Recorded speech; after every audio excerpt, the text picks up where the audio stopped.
আল্লাহ তাআলার তারিফ করার ক্ষেত্রে অনেকগুলো শব্দ আছে। সব সময় আমরা যে শব্দগুলো বলি সুবহানাল্লাহ, আল্লাহু আকবার, আলহামদুলিল্লাহ, এইগুলো শব্দ আমরা পড়ি না নাই? আমার বন্ধুগুলো, আমার ভাইরা, আল্লাহ তাআলা বলে দেন নবীজির মাধ্যমে, হে নবী আপনি দুনিয়ার মানুষদেরকে জানা দেন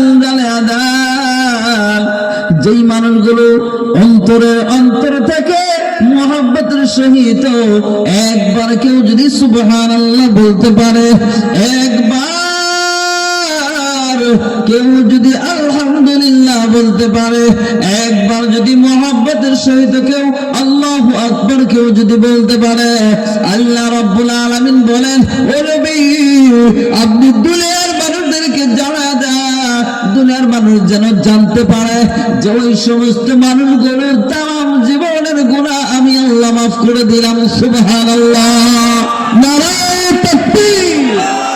আমার বন্ধুগণ, আমার ভাইয়েরা, এইটুকু বলে আমার আল্লাহ রাব্বুল আলামিন শেষ করে দেয় নাই।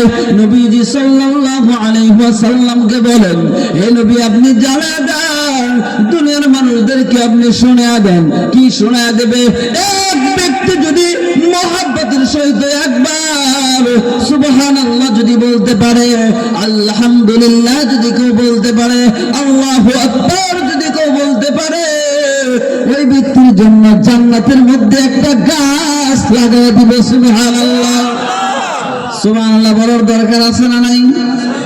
আছে।